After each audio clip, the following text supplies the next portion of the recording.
Stephen Robbins here. Welcome to the Get It Done Guys quick and dirty tips to work less and do more. Ryan writes in. Time prioritization is tricky for students. I schedule regular assignments, but my 2 hours for math runs out. The assignment is due Wednesday, and I'm booked all day Tuesday. Right now, I usually cut some non-essential thing like a workout or social activity. I just listened to a book on how to beat procrastination and learned this isn't the right thing to do. So, what to do?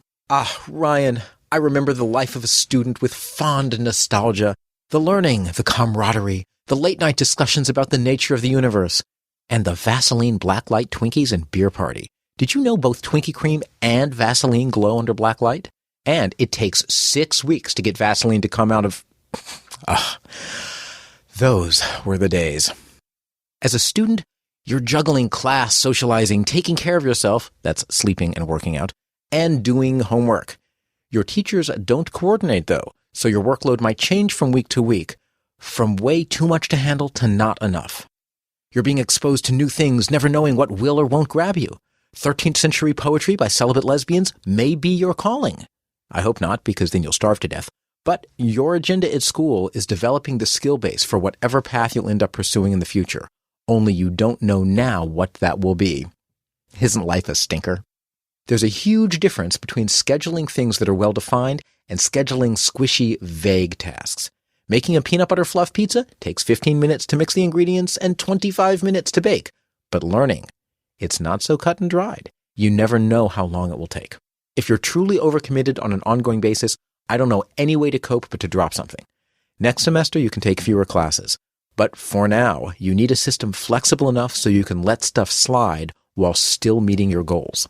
Top priority is you. You, wonderful you. College students suck at self-care. Either you're young enough that your bodies can take the abuse, or you just don't notice you're abusing yourself.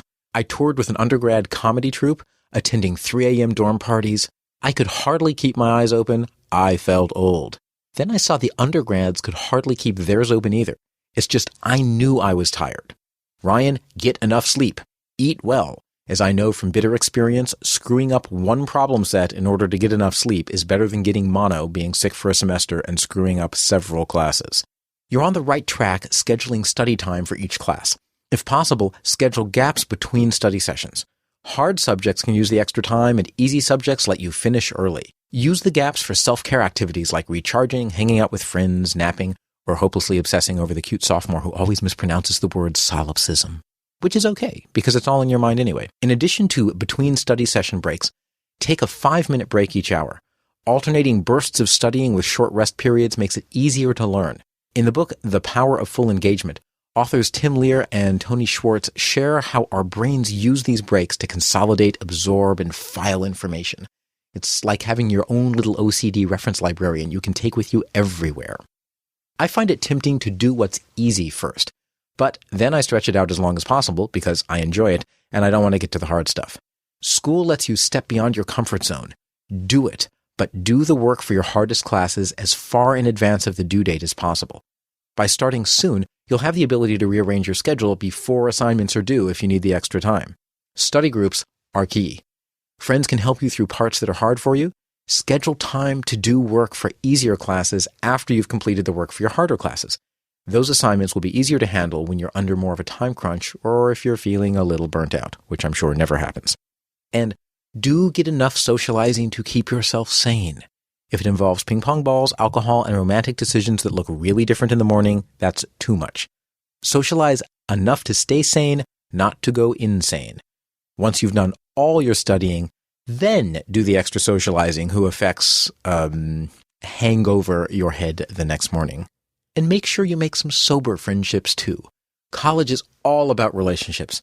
20 years from now, you may be doing business with your college friends, socializing with them, marrying them, or farming together in a post-apocalyptic survivalist compound following the collapse of civilization. It could happen. Your college friends will stay with you for life, no matter how hard you try to get them to leave. And Ryan, as you're taking care of yourself, scheduling the work for your hard classes first, leaving gaps between study sessions, giving your brain a chance to recharge, and building your future network, relax. 20 years from now, you won't even remember this week's assignment no matter what grade you get on it. Unless, of course, it's the one assignment that makes you fail, drop out of school, and dooms you to a life of begging for used candy bar wrappers in Central Park. This is Steve Robbins. Follow Get It Done Guy on Twitter and email your questions to getitdone@quickanddirtytips.com. Work less, do more, and have a great life.